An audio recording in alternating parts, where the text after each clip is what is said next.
Olá, amigos do Direito Simples Assim. Hoje nós iniciamos mais um podcast aqui, no estado de Minas. Estamos lá lembrando sempre os nossos seguidores. Estamos no portal UAI, no EM Digital. E também vocês nos podem seguir fazendo a colinha aqui, @Direito Simples Assim, ADV, que são nossas páginas, e também lá no Instagram, né? Lá no Instagram, especificamente, e também temos a nossa página, e nos sigam, porque nós já estamos com vários repertórios, várias entrevistas super interessantes, e hoje estou aqui com minhas sócias quase sempre juntos, Tamara e Morgana. Olá! E hoje nós vamos trazer um tema muito interessante, que é um tema que nós já recebemos vários pedidos de seguidores, várias sugestões de pauta. Tá na mídia, né? Tá na mídia, de tentar entender sobre o tema lavagem de dinheiro e o que significa isso, mas trazendo uma linguagem mais simples para a gente entender, porque a gente acompanha sempre na mídia e é um crime que a maioria das pessoas, graças a Deus, não vai cometer, mas quer saber o que é. E hoje, para a gente falar sobre isso, eu trouxe uma pessoa muito especial que fez parte da minha formação, foi meu professor, por isso que eu tive, tive certeza que seria a pessoa indicada para falar nisso, para falar sobre o tema. Professor Luciano Santos Lopes, vou ler um pouquinho aqui do currículo do professor. Luciano Santos Lopes, ele é mestre e doutor em Direito pela UFMG, professor do programa de mestrado da Faculdade Milton Campos e advogado criminalista. Boa tarde, Vinícius, Tamara, Morgana. Um prazer estar aqui no Direito Simples Assim. Pois bem, professor, começando aqui a gente trouxe algumas perguntas aqui, algumas interações dos nossos seguidores. A primeira pergunta é muito simples. Explicando de uma forma bem didática que lhe é peculiar sobre o crime de lavar dinheiro, o que seria esse crime? Como que ele se configura? Antes de falar, me permita só fazer uma reflexão. Alguém faz alguma ideia de quanto dinheiro ou quanto valor é lavado por ano no Brasil? Faço nem ideia. Nem ideia. E tem como saber isso? Imagino que deve ser muito, né? Existem indicadores que você consegue mensurar ordens de grandeza. Claro que não é absoluto. Eu estou sem o dado certo aqui, mas numa aula recente nós pesquisamos em sala de aula na ordem de bilhão ou bilhões. Mundo é algo de trilhão. Dinheiro não tem rosto. Então, ninguém sabe se recebeu dinheiro fruto de lavagem. Lavagem, basicamente, é você, a partir de um crime, você pegar o valor, pode ser dinheiro, pode ser produto, pode ser bens, ativos, enfim, tudo que tem valor econômico, e você disfarçar a origem ilícita, criminosa desses valores, simulando que eles são valores lícitos para devolvê-los ao mercado, para a pessoa que assim o fez poder usufruir, como se dinheiro, valores, enfim, lícitos fossem. Essa simulação, essa não é transformação, porque não se transforma. É uma maquiagem, É uma maquiagem. É uma maquiagem. É uma maquiagem. Não, e por isso tem até uma pergunta que eles nos fizeram aqui, se seria a mesma coisa do que eles chamam de branqueamento de capitais. Sim, eu não usaria hoje esse termo por questões de politicamente correto. Eu acho que existe outro tipo de situação, mas sim, é a mesma coisa. Tá? É o blanqueio de capitais, lavado de dinheiro, enfim. Cada país dá um nome específico, mas, sim, lavagem de capitais. Eu gosto, quando eu não cometo nenhum ato falho, de falar lavagem de dinheiro, porque a gente ainda tem muito a noção do dinheiro, papel moeda. Mas eu costumo falar lavagem de capitais, ou lavagem de ativos. Até porque hoje você pode fazer isso com criptomoeda, que não é considerado, É um nada e é tudo. Um nada e tudo, Então, e tem uma pergunta que nos fizeram aqui, que é sobre, eu acho que talvez você já tenha respondido, qual é o principal objetivo de quem pratica a lavagem? O objetivo de quem pratica a lavagem é distanciar aquele valor o máximo possível da sua origem, do crime que antecedeu, para usufruir sem o risco de ser investigado, de ser procurado por isso. Basicamente é fazer essa simulação. Mas cuidado, Vinícius, cuidado. Veja, se eu pratico um crime, um furto, um roubo, enfim, e simplesmente uso isso depois, então eu te assalto e pego de você uma quantia em dinheiro. Vou e compro um telefone. Isso não é lavagem de dinheiro. Isso é simplesmente usufruir do produto de um crime que aconteceu. Sim. Para ser lavagem, eu preciso dissimular, maquiar, como disse a Tamara, maquiar a origem dele para que ninguém tenha qualquer suspeita de que aquele dinheiro, aquele bem, aquele ativo tem origem ilícita. Até porque a lavagem ali, ela vai movimentar uma grande quantidade de dinheiro, né? Porque se você ainda está trabalhando com volume menor, é mais fácil de você passar ali despercebido pelo sistema. Sim. Mas se você tem ali um grande volume de recursos obtidos, né, de forma ilícita, aí é onde entra a maquiagem. Porque como é que você vai devolver isso para o mercado de uma forma fácil, sem chamar a atenção das autoridades? Sem chamar a atenção, por exemplo, da Receita Federal? Aí é que está a questão. Que é esse controle. E, professor, já que o senhor mencionou que são outros crimes que geram a necessidade de lavagem, quais são os crimes mais comuns que conseguem gerar esse aqui no Brasil principalmente, né? De onde que vem essa lavagem? O Brasil hoje, com a atualização, a lei nossa é a lei 9.613, que é de 98. Teve uma atualização, lei 12.800 e alguma coisa, não me lembro de cabeça, enfim, que atualizou a lei de lavagem e nos colocou na segunda geração de leis sobre. Antes, tinha um rol bem objetivo de quais crimes podiam gerar a lavagem. Hoje, qualquer infração criminal, pode ser qualquer crime ou contravenção. A contravenção é para atingir o jogo do bicho, atingir os jogos de azar. Mas normalmente, aliás, necessariamente são crimes que gerem ativos. Então, pode ser de furto, roubo, mas como a Tamara disse, isso não é objeto. O furto, o roubo, o estelionato, são crimes comuns. São crimes que não têm esse grau de complexidade para gerar lavagem. Então, normalmente, são atos de corrupção, e aí os crimes de corrupção ativa, corrupção passiva, crimes licitatórios também geram essa possibilidade.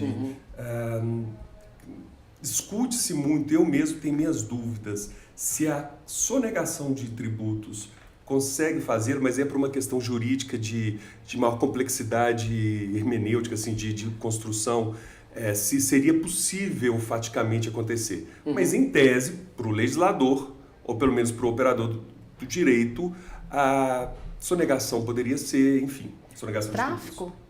O tráfico, o tráfico é de onde surge, inclusive, a preocupação com a Convenção de Palermo. O tráfico é talvez a principal. Bem lembrado, me esqueci. E aí não é só o tráfico de drogas, né? Pode ser o tráfico também de pessoas que geram também grande volume de dinheiro. Inclusive na parte, eu que sou um pouco da parte pública, né? O dinheiro sai por aí, os vultos, ou seja, uma licitação superfaturada, ela gera, por exemplo, um volume de dinheiro enorme. E você tem que colocar isso dentro do seu caixa de alguma forma. E o termo mesmo, lavagem de dinheiro, né? Ele não surge aqui no Brasil. Ele surge nos Estados Unidos com o Capone, com o gangster, né? Justamente ali na dissimulação. Follow the money, né? Siga o dinheiro que você vai saber a origem. A origem dele, exatamente. O termo surge lá. E é interessante o seguinte, e uma pergunta que eu tenho para fazer, que eu acho interessante, que é o seguinte: como é que está a questão tecnológica nisso? Porque imagina antigamente como era fazer essa lavagem, imagina hoje. Inclusive, quanto à questão da origem mesmo dos crimes que geram esse volume de dinheiro. Porque hoje a internet trouxe soluções muito interessantes para a gente, mas também ela, né, fez com que a gente tivesse acesso a mais pessoas. A Dark Web, né? Dark Web. O mundo obscuro. A pergunta são duas, aqui até da pergunta que eu tinha colocado aqui, que era como é que os meios eletrônicos têm ajudado para prevenir, para a gente conseguir entender como que essa lavagem está sendo feita, e a origem do dinheiro nos crimes eletrônicos. Veja, hoje nós temos um baita benefício da conectividade, que é você conseguir se comunicar com o mundo todo. Hoje, antes de levantar da cama direito, eu já tinha conversado com um amigo meu que mora na China, já tinha lido 2 jornais, enfim, você se abre para o mundo, né? Quer dizer, esse programa que nós estamos fazendo aqui, provavelmente alguém vai vê-lo dias qualquer depois, lugar, em qualquer lugar, em qualquer plataforma. Bom, mas isso também traz insegurança. Então, a tecnologia, se de um lado ela auxilia na prevenção como cruzamento de dados, auxilia o serviço de informação, o serviço de inteligência. No nosso caso aqui é o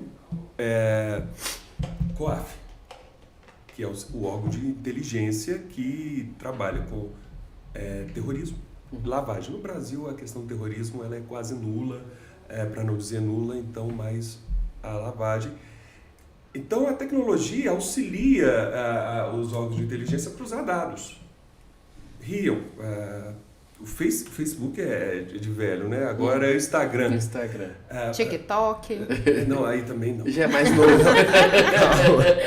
Calma. Você vai cruzar dados, a ostentação, né? Você vai cruzar dados. Determinada vez me lembro de uma pessoa que eu precisava acompanhar, foi fixado um valor de fiança, falei, tá caro? Ela não tem condição. Tem, mas olha aqui a vida dela.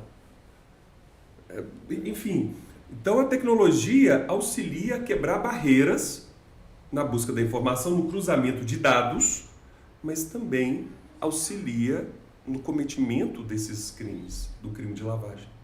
Porque ela abre fronteiras. Ela abre fronteiras. O crime já fica quase transnacional, né? Os paraísos fiscais. Não tem dúvida nenhuma. E a origem, aqui só finalizando, também ela gera essa origem, né? Gera, ou seja, os golpes dados pela internet, que randomizaram aí, que você tem, que também são objeto de... Sim, tá. Agora, são duas, porque era essa parte e a outra. Mas você diz, deixa eu ver então, se eu a origem do dinheiro por meios eletrônicos, por crimes, por exemplo, estelionato, por exemplo. Ele ampliou com isso? Bom, deixa eu ver se eu entendi, porque a tecnologia vai ampliar muito a possibilidade de crimes patrimoniais. Estelionato o dia inteiro. Estelionato, acho que todos nós aqui recebemos alguma mensagem. Agora elas são de telemarketing. Com inteligência artificial, até imitando a voz, né? Telemarketing criminoso. Onde que vai parar? Mas isso normalmente, eu não consigo te dizer, Vinícius, se esse modelo de estelionato, de fraude, ele é oriundo, ou melhor, ele é oriundo de situações que precisem operar lavagem de capitais. Eu não consigo te fazer esse cruzamento, porque até hoje, não sei se vocês têm dados diferentes desse, eu não consigo ver muita elucidação de crimes dessa natureza. Tanto que quando se resolve algum crime assim, é uma festa, porque são golpes que atingem pessoas que têm perfis muito, muito parecidos.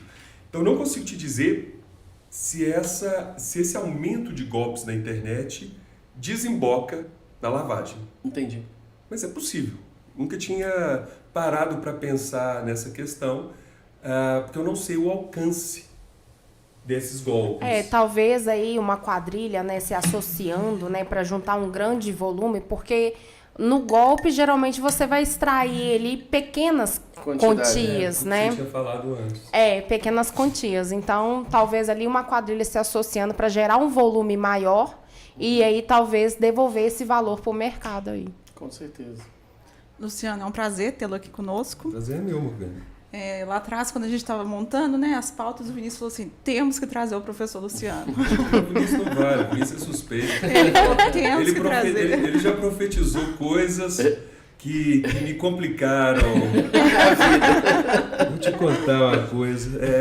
Pior que depois eu tive a porcaria da cachorra lá e virou minha melhor amiga. Então vocês vão ter que contar esse Falei que caso. ter uma cachorra, falei, vai acabar tendo uma cachorrinha. Nem teve. Vinícius é um amigo querido de muito tempo. Brilhante, sempre foi. Ô, Luciano, você falou sobre o COAF, mas qual que é o papel do COAF aí nessa questão da lavagem Porque ele foi de dinheiro? criado pela lei, né? Isso. Morgana, olha só, há uma percepção muito ainda incipiente do que é o COAF. É um dos órgãos, ele é pluridisciplinar. Então, o COAF é composto por vários setores da administração. Polícia Federal, Ministério Público Federal, Procuradoria da Fazenda, Procuradoria da República, Receita Federal, Banco Central, AGU. É um órgão de inteligência, não é de fiscalização. Então o COAF não tem que fiscalizar ninguém. Ele acaba tendo por consequência, por conta da sua necessidade de produzir dados de inteligência, ele acaba fazendo isso através de uma fiscalização, entende? Não é o objetivo. E definitivamente não é um órgão de investigação. O que o COAF faz? Ele recebe de setores sensíveis, vi que tem uma pergunta nesse sentido, ele recebe de setores específicos que são mais sensíveis pela lei à lavagem e pega esses dados, essas informações, traduz em dados, cruza outras informações. Então cruza com dados, aí sim dados de cartório, de banco, de cartões de crédito, de... Carro, a compra de Detran, né? Detran, de mídia social. Nossa, até de mídia? De mídia, sim. E cruza dados e fatos e informações para gerar esse banco de dados e que vai ficar à disposição das autoridades investigadoras. Pode ser uma CPI, que tem poderes judiciais, pode ser o Ministério Público, pode ser a polícia. Então, fica à disposição. Então, ela não vai investigar, o COAF não vai investigar. É um órgão de inteligência. Entendi. Então, vamos voltar um pouquinho à questão aqui da lavagem de dinheiro. O que motivou o surgimento dessa lei? Da nossa lei? Da nossa lei de lavagem de A dinheiro. necessidade de adequação a pactos internacionais. Há uma história desde a década de 60, 70, das Nações Unidas, a Liga das Nações... 1945, né? Que Liga das Nações anteriores, 1945, a ONU vai daí. Tá vendo quando o aluno ensina o professor? Mas há uma série um braço das Nações Unidas que começa a trabalhar a partir do tráfico, com essa necessidade de evitar que o dinheiro oriundo da atividade ilícita ganhe robustez e isso fragilize a proteção contra as drogas. Então a questão inicial era muito focada. Aí tem Convenção de Palermo, depois vem Viena, Tratados da União Europeia e chega o GAF, Grupo de Ação Fiscal Internacional. Tem uma série de recomendações, uma delas é a criação de uma UIF, Unidade de Inteligência Fiscal Financeira, que para nós se chama COAF. Acho até que no governo passado teve uma mudança de nome, virou UIF e voltou a ser COAF. Isso é questão meramente semântica. Então, a ideia é organizar essa estruturação para a lei ver, então, nós já estamos na segunda geração, para cumprir, no que for possível, esses tratados internacionais e fazer parte desse grupo de nações que visa cumprir regras do GAF. São 40 recomendações, se não me engano, para evitar e dar mais transparência nessas relações. Então, essa lei de 98 teve aí muitas alterações. Aí. Já tem várias. É uma lei que tem 3 vetores. Um criminal, define o que é lavagem. Um processual, regras de procedimentalização de lavagem. E uma que é administrativa, que é a regulamentação do COAF, que é direito administrativo puro. Doutor, e quais são as fases do crime de lavagem de dinheiro? O GAF, um monte de gente estuda isso, mas o GAF criou um padrão que eu acho que é seguido hoje, vejo muito pouca divergência.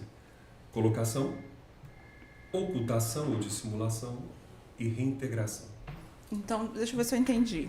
Essa colocação é quando vem já proveniente de um crime, exato? Aí você tem que colocar isso Aí no você mercado. coloca no mercado. Tira de onde está, afasta do crime e coloca no mercado. Ok. Colocação. Mas ali fica estampado. Tá, esse dinheiro veio do crime. Isso é só usufruir. Se parar nisso, é usufruir apenas. Isso não é lavagem. Depois você precisa criar tantas e quantas artificialidades, atividades, para disfarçar, maquiar, como a Tamara disse, a origem disso. Hoje se faz isso com muita transnacionalidade. A lavagem que não tem transnacionalidade é tosca, é amadora, por assim dizer. E você dissimula, oculta a verdadeira origem. Ocultar, por favor, não é pôr no cofre, isso não é ocultar. Determinada vez, eu vi uma sentença nesse sentido falando, fulano trancou no cofre, portanto lavou dinheiro. Não. Ocultar é dissimular a origem.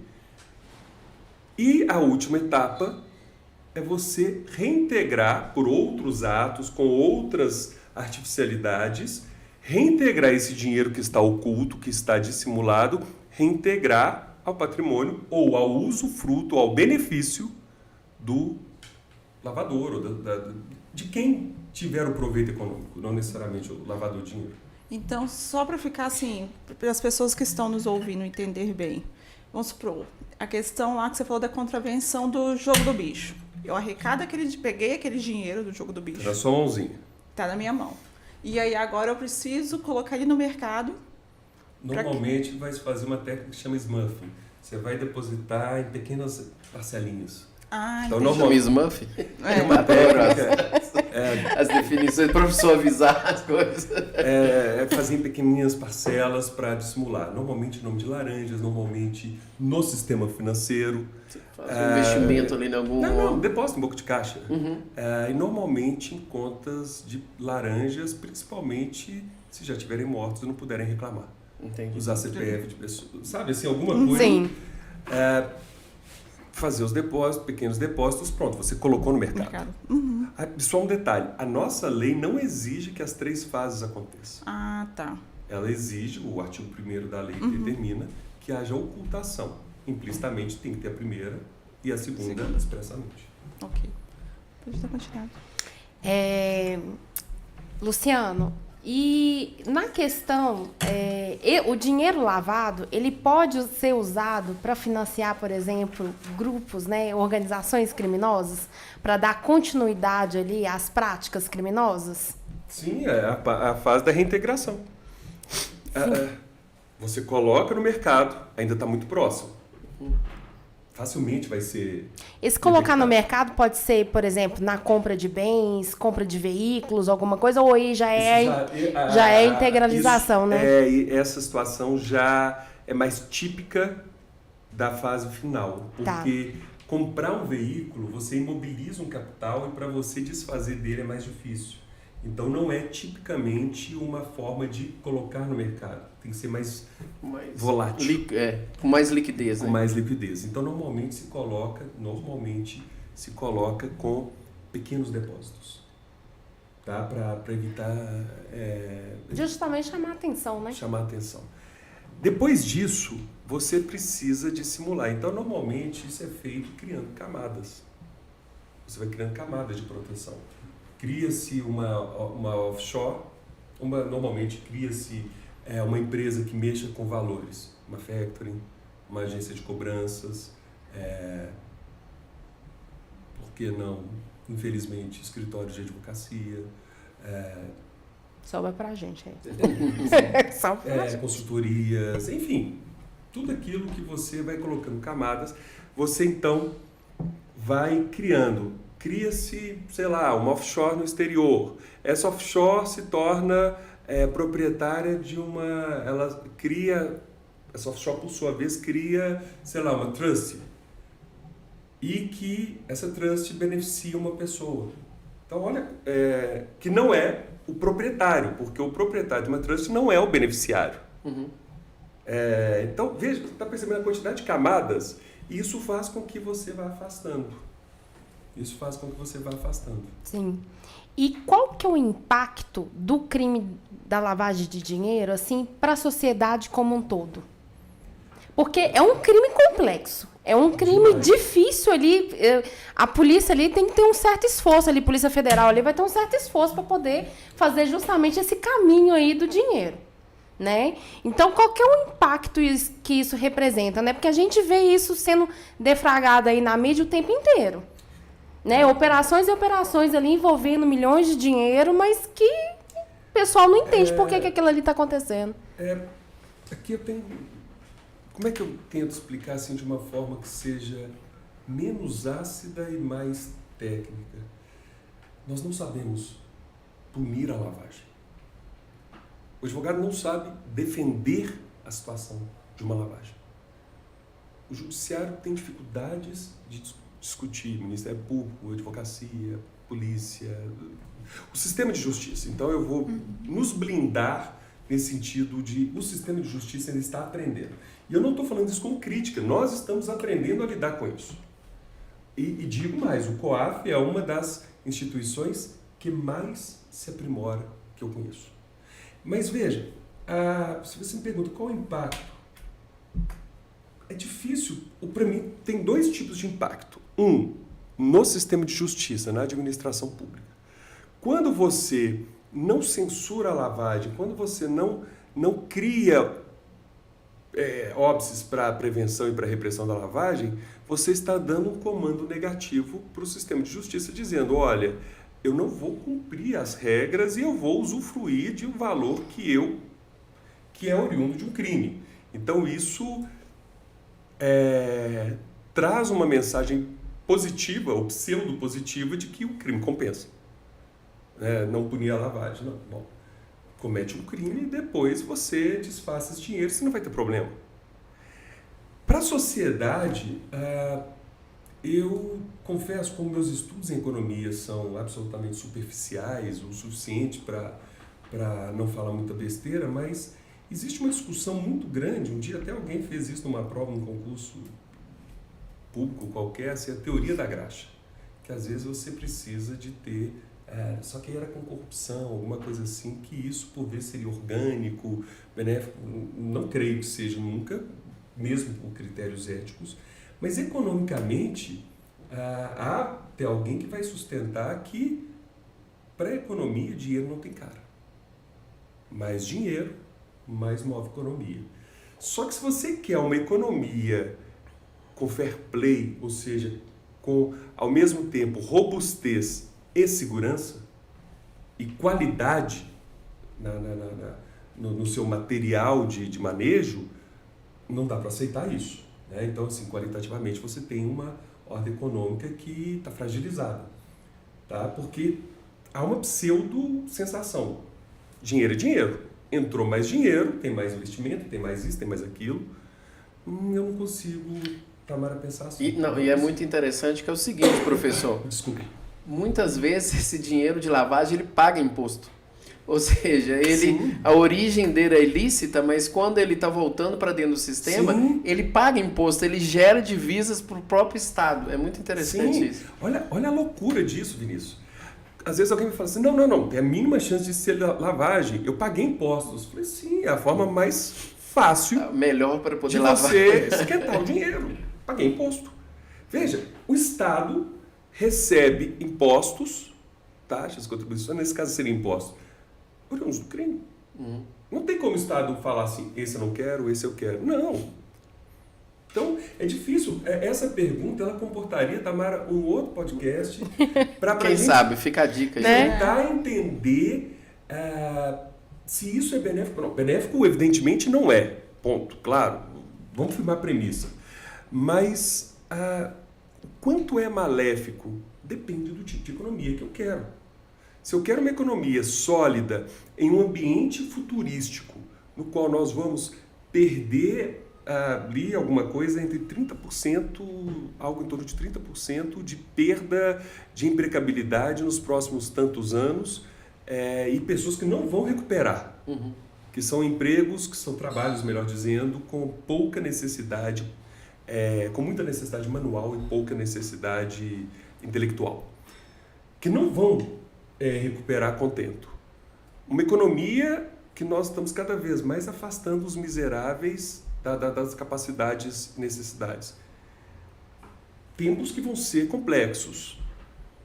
Você não ter uma economia com fair play, uma economia com transparência, com accountability, etc., etc., eu particularmente acho temerário.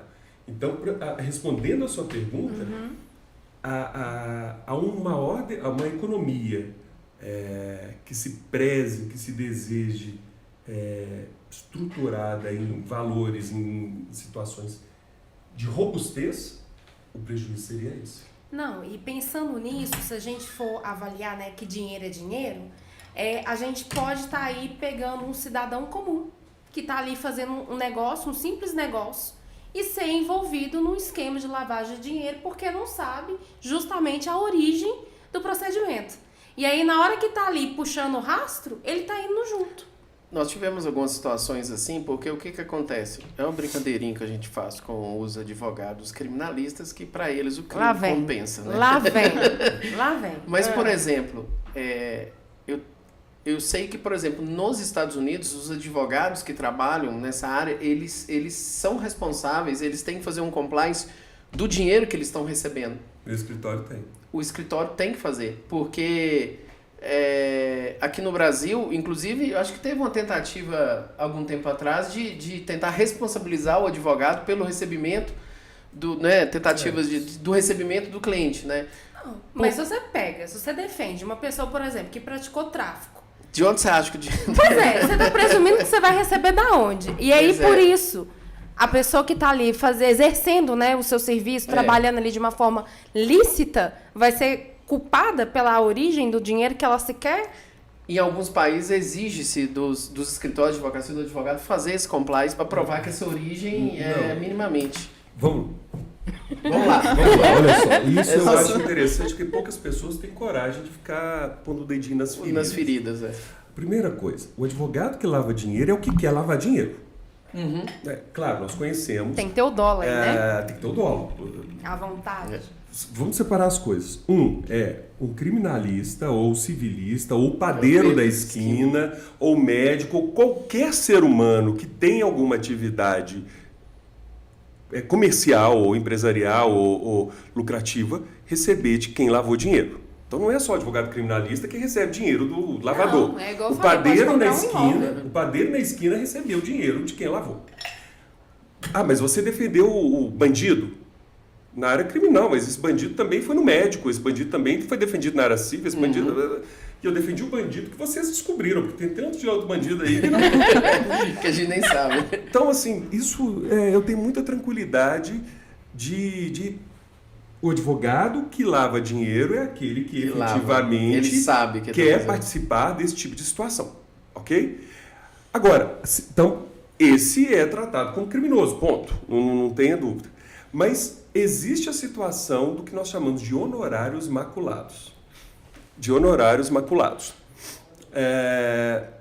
Nessa situação, o honorário maculado, qual é a necessidade de investigação disso? Veja, eu não sou responsável pela origem do dinheiro que eu recebo, ponto.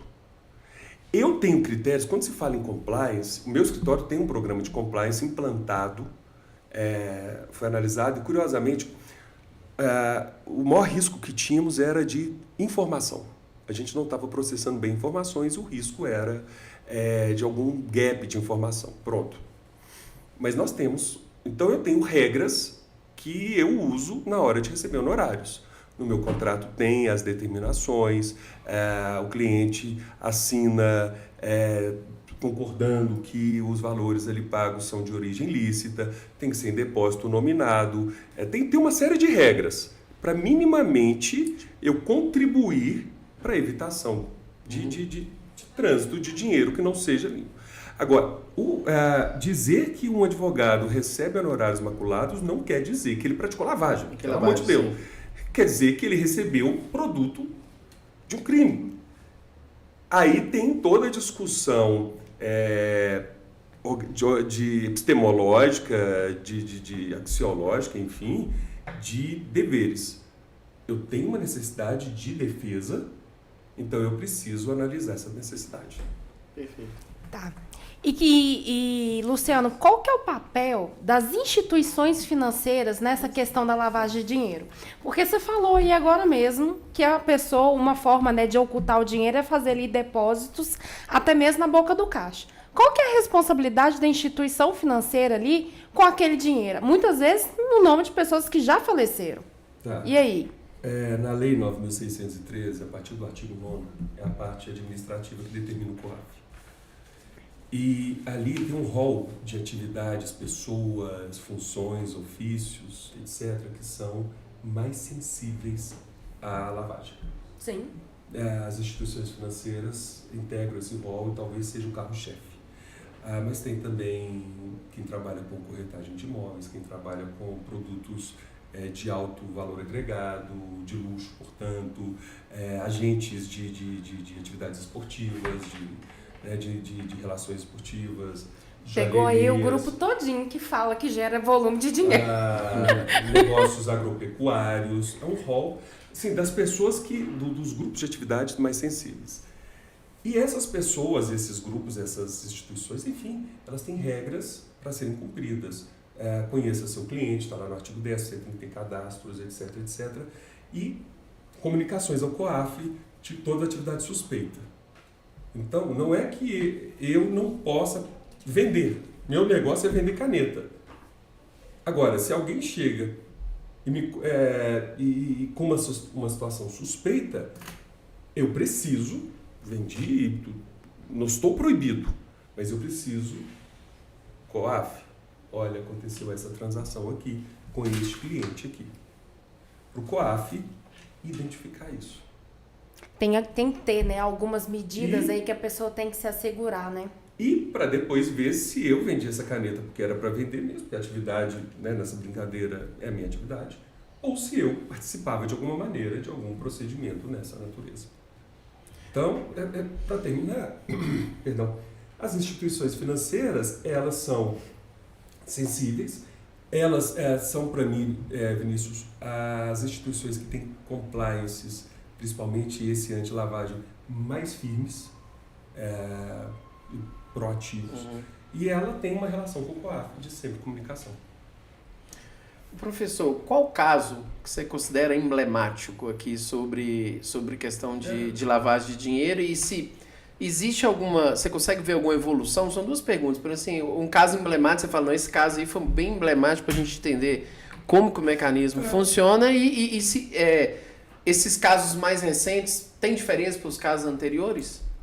Eu estava dizendo aqui mais cedo para a Tamara e para a Morgana, eu não costumo prestar muita atenção em situações jurídicas que não são as minhas. Entendi. Então, assim, se você me perguntar, de cabeça eu não estou me lembrando uma que me chame mais atenção. Mas tem, desde, sei lá, o mensalão, nós tivemos várias questões ali ligadas, nas fases da Lava Jato, várias. E lá atrás, no assalto do Banco Central, isso foi em... Nossa, perdi. Isso tem faz alguns anos. Quiz.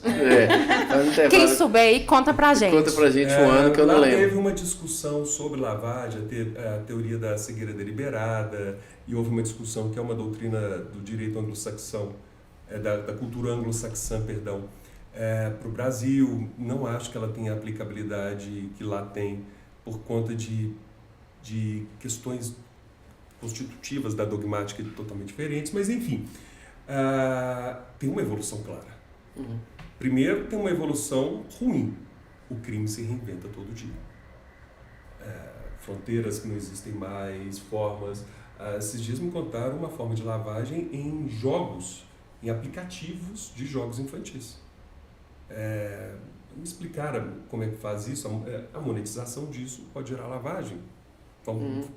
Mas também a evolução vem nas formas de prevenção e de combate. É nítido que desde a Convenção de Palermo, da questão das drogas que Tamara, você dizia, até hoje nós temos uma evolução absurda E isso faz com que a privacidade nossa vá diminuindo cada vez mais e vai cada vez mais.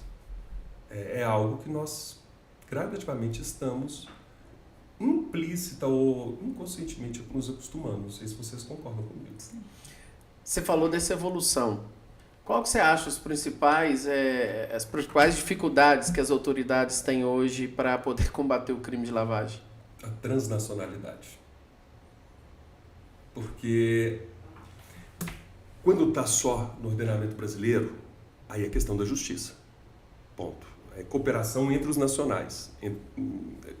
O Tribunal de Justiça de Minas com o Tribunal de Justiça do Rio Grande do Sul, a Polícia de Pernambuco com a Polícia do Pará, enfim. Agora, quando você tem a transnacionalidade, você envolve a diplomacia. Eu não posso simplesmente sair e pegar uma prova nos Estados Unidos e voltar para lá. Era justamente o que eu ia perguntar, né? Qual que é a cooperação internacional aí, se existe, né? Via Ministério da Justiça. Existe, via Ministério da Justiça, mecanismos de cooperação internacional. Então, você precisa fazer essa cadeia, sair do judiciário ou das instituições investigadoras. O que dificulta muito mais, né? Cria uma burocracia a mais. E eu estou falando do termo burocracia não no sentido pejorativo, mas como a necessidade de ter regras e fórmulas na resolução de questões públicas. Mas você cria um andar a mais nessa escada, porque você precisa passar pela diplomacia, você precisa passar pela administração pública. Então, o Ministério da Justiça tem um departamento, tem uma secretaria, melhor dizendo, de alcance a trazer essas cooperações internacionais. Existem tratados, protocolos, isso está ampliando, isso está melhorando muito também, mas é a grande dificuldade. Pois é, nessa ideia de novas tendências, a pergunta que eu vou te fazer é o seguinte, e a questão de criptomoeda? Porque é uma questão totalmente transnacional. Você deposita o dinheiro, ele está na nuvem, Você não deposita o dinheiro. Você não deposita o dinheiro, né? O dinheiro está lá, você troca ele. Não, nós ainda estamos numa ideia de dinheiro. Sim, Nem dinheiro, né? No papel. Como é que você tem visto essa questão da criptomoeda Porque, na verdade, é muito interessante que é o seguinte, eu lembro que na época quando começou a questão de cripto, muita gente falou, não, isso vai ser usado para lavar dinheiro, não sei o quê. Só que eu lembro que a pessoa respondeu, querendo, falou assim, olha, você pode ter certeza que tem mais dinheiro lavado, em dinheiro físico que em cripto, hoje, mesmo com crescimento. Então, ou seja, dinheiro é dinheiro, o problema é como você usa. Então, você não pode falar que só porque é cripto que é usada para lavagem, mas é um desafio. Total. Eu prefiro chamar de criptoativo. Porque pode ser. Porque não é considerado moeda do Banco Central. Mas a gente tem esses cacoetes, a gente tem essas... Então, mas o lance da criptomoeda é ser desplugado da institucionalidade. Eu orientando um trabalho de mestrado que era sobre blockchains e aplicação no processo penal, na cadeia de custódia de prova, eu, junto com um candidato, belíssimo trabalho, aliás, do Vinícius, seu xará. Recomendo um dia vocês podiam trazê-lo aqui. Claro. Posso fazer o jabá dele? Pode, claro. Vinícius Papa, ele trabalhou sobre blockchains e ele saca muito, ele entende muito dessa área. Entendi. Assim, vale a pena bater um papo com ele. E eu comecei junto com ele, entender, ele já passo na frente, como é que se forma o blockchain, como é que o blockchain não tinha nada a ver com criptoativos, o trabalho dele, mas a partir da estrutura do blockchain, eu comecei a entender como é que funcionam as moedas virtuais, né? Virtuais. A grande questão são de duas ordens. Uma, não tem institucionalização. A Lei 7.492, que é a Lei de Crimes contra o Sistema Financeiro, coloca desde o final do ano passado, se não me engano, ou do ano retrasado, agora me falhou, as corretagens de cripto como integrantes do sistema financeiro. Mas, então pronto, nós trouxemos para cá. A gente precisa começar a regular um pouco, mas se regularizar demais, deixa de ser cripto, deixa de ter as vantagens que é a pouca institucionalização. Então, o primeiro desafio é esse, pouca institucionalização. Ou quase nenhuma regulação. Eu ia falar. E aí, consequentemente, falta de regra para poder... Falta de regra e de capacidade de olhar isso, né? E assim, A segunda, são 3 na verdade. A segunda, transnacionalidade. E a terceira, o anonimato. Né? Você é dono você é proprietário de um cripto se você tem um pendrive. Que pode estar offline, inclusive. Sim, eu conheço um caso de uma pessoa que pegou o seu pendrive com alguns criptos que valiam, na conversão de hoje, alguns milhões, daí ele trancou no cofre, alguém roubou. Não quis deixar na nuvem, para não ter perigo. Enfim, então há um anonimato total na questão das chaves criptografadas que dificulta a localização, né, dos agentes operadores. Então essas 3 dificuldades que eu vejo: anonimato, transnacionalidade e pouca institucionalidade. O que, de certa forma, contribui para a lavagem de dinheiro. Sim. Porque é uma forma fácil, vamos dizer Mais assim, fácil. de dissimular. Tamara, você quer perguntar? Para finalizar, inclusive, antes de finalizar, a gente nem ofereceu o café, nem o pão de queijo, né? Já tá tomando? Porque mineiro que é mineiro só conversa Não, bebendo café. não, óbvio. Com cafezinho da tarde. E o que acontece, pessoas de outros estados irão nos ver. Nós falamos português. Mas é um português um pouco diferente. Com algumas É peculiaridades. quase um dialeto. É um português um pouco diferente. Só um mineiro entende essa frase. Sabe que hora passa sessões aqui na Savassi? Só um mineiro entende. Mais ou menos por aí. Mas O não, nosso já servi o tempo- café. O nosso tempo aqui já está ficando apertado, mas assim, para concluir, Luciana, eu queria que você falasse para a gente quais são os desafios, né, além desses que você já citou, e quais vão ser, né, as melhores formas de se combater a lavagem de dinheiro.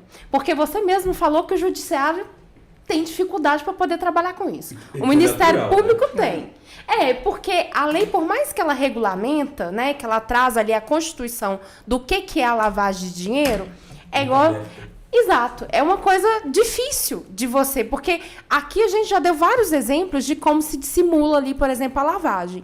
Então fica numa situação muito difícil, até mesmo processualmente falando, da gente demonstrar isso tudo, né, da investigação disso tudo e tal. Então, qual que você vê aí futuramente os desafios que vão ser enfrentados ali para efetivamente existir um combate, né? Porque você falou, precisa, porque senão a economia vai sofrer, né? Essa é a minha opinião. Assim, eu entendo uma economia numa era globalizada que ela precisa ser menos especulativa e mais estável, porque, veja, as ondas de crise parece que cada vez elas são mais agressivas enfim. Mas, olha só, quando a gente fala que o judiciário, quando eu falei que o sistema de justiça, mais que o judiciário, nós todos, ainda não entendemos, para mim é uma natureza, é uma naturalidade, Tamara. Nós estamos aprendendo ainda a lidar com isso. Eu não tenho uma vez que eu trabalhe em alguma situação que precise defender alguém acusado de lavagem que eu não chame uma pessoa da contabilidade que entenda muito disso, uma pessoa da área afim que entenda, porque eu preciso de ferramentas que me auxiliem a compreender ali a questão. Isso é aprendizado, mas nós não podemos esperar. Então, um desafio, manter um COAF ou atento e sem amarras e sem nenhum tipo de limitação, mas também com o controle necessário para que não se torne objeto ou instrumento de vinganças empresariais. Por exemplo, o Supremo, desde algum tempo, já determinou, existe a discussão ainda do alcance desse regramento, de que a comunicação de dados do COAF da Receita Federal no âmbito das suas atividades prescinde de autorização judicial. Basta que exista um procedimento de investigação formado, iniciado, e que a comunicação seja por via formal adequada. Mas qual o limite disso? E se eu quiser usar o COAF para prejudicar numa espionagem empresarial e crio um procedimento de investigação cujo primeiro ato me vem o COAF? Será que formalmente cumpre o que o Supremo decidiu? Eu entendo que não. Mas nós ainda... Por quê? Porque essa formalidade já existe um procedimento, ela é só uma ficção. Todo o conteúdo do procedimento é o dado do COAF. Então, nós temos que tomar cuidado para que a criatura não seja maior que o criador, para que nós a tenhamos sob controle institucional. Transnacionalidade, eu acho que nós precisamos cada vez mais, nessas aberturas de fronteira, de regras de convivência global. E isso sai um pouco do direito, para mim, vai para a política. Vinícius, você trabalha com direito internacional? Tem, internacional. O direito internacional ele está ali no liame entre política e direito. Né? Por vezes, para mim, é muito mais política do que direito em algumas situações. Então, passa pela diplomacia, passa pelo conjunto de regras transnacionais e de se criar aliados para que se faça isso. E aí o papel das Nações Unidas, o papel dos blocos comerciais.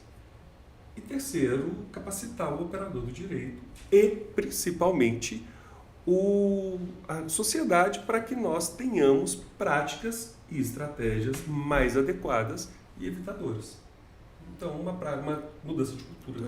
Estamos caminhando para isso, né? A gente já tem percebido aí a tipificação, né, de crimes digitais, essa coisa toda, que vai acompanhando, né, a evolução da sociedade. Mas é uma batalha aí que a gente ainda tem que caminhar muito ainda, crescer muito. Também acho. Pois gente, bem, pode finalizar nosso horário, né? Não, pode finalizar. Nós já estamos chegando aqui, já fomos alertados, né, do finalzinho. Luciano, queria te agradecer. Você viu que surgiu várias situações ao longo aqui, que a gente vai ter outros programas também. Não, tem muito assunto ainda. Ele fala muito bem, ele se porta muito bem diante das câmeras, ele fala que é tímido, mas não é não. Né? Então, nós vamos ter outros papos, com certeza. Foi excelente, eu acho que era uma demanda que a gente tinha de lavar dinheiro. Eu acho que você trouxe brilhantemente, assim, bem simples para poder entender basicamente para o como pessoal que funciona. pelo menos saber aí o que está acontecendo, O que está acontecendo, como que funciona, né? E queria te agradecer demais. Tenho certeza que você vai ser um convidado nosso que sempre virá aqui para nos socorrer em temas espinhosos, né? E eu queria te agradecer muito pela presença e quem sabe veremos outras vezes aqui. Ô Vinícius, para mim vai ser uma honra, uma alegria te rever. Acho que alguns bons anos que a gente não se encontrava, sua turma, você sabe que me marcou muito. E vê-los grandes, superando seus professores, me traz muita alegria, saiba disso. Obrigado. Tamara, Morgana, um prazer em conhecê-las e parabéns ao programa. Parabéns ao programa. Então, finalizamos por aqui, lembrando, né, nossos seguidores que estamos aí no @direito simples assim ADV e esse programa vai estar disponível no UAI Digital, né, dentro do EM Digital, do portal UAI, dentro do Estado de Minas Digital. Agradeço vocês e até o nosso próximo podcast. Muito obrigado e até mais.